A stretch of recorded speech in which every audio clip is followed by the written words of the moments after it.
বন্ধুরা, আজ আমি সমুদ্রের মাঝে একটি নির্জন দ্বীপে নোনা শুটকির তরকারি বানিয়েছি।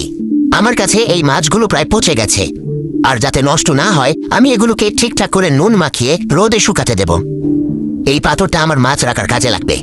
যেহেতু আমি এটা তুলতে পারিনি, তাই আমি এটাকে গড়িয়ে নিয়ে যাচ্ছি, যেখানে আমি মাছগুলো পরিষ্কার করব। এই মাছটা পরিষ্কার করার জন্য এটা এখানে একদম ঠিক আছে। আমি আমার দাদার কাছ থেকে শেখা কৌশলগুলো ব্যবহার করে এগুলো পরিষ্কার করা শুরু করব, যখন তিনি জীবিত ছিলেন। এখানে শোল, টিন্ডিরা, মাগুর, মেরলুজের মতো অনেক ধরনের মাছ আছে, এবং কিছু মিঠা পানির মাছও আছে যার নাম আমি জানি না। আসলে এই মাছগুলোর বেশিরভাগ এখনো ইস্টার উইকের, যা ওই লোকটা সারাদিন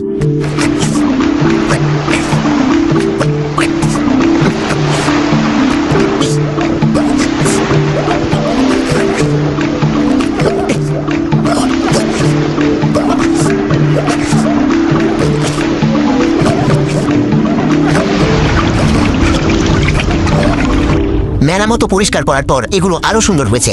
তবে ভালোভাবে তৈরি করার জন্য আমি 1 কিলো লবণ দেব, যদিও আদর্শভাবে 3 কিলো দেওয়া উচিত।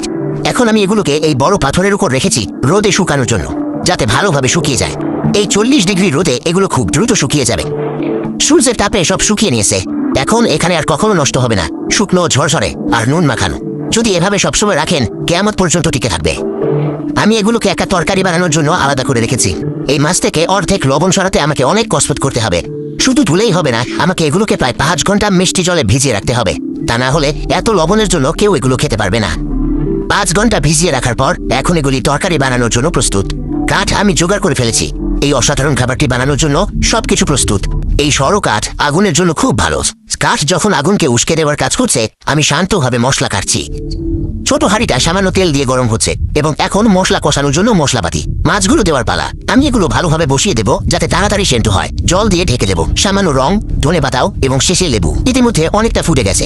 তাহলে এখন নারকেলের দুধ দেওয়ার সময়। রান্নাটা দারুণ হয়েছে বন্ধুরা। এখানে এটা তৈরি বন্ধুরা। আমি এখানে সমুদ্রের ধারে বসে খাবো।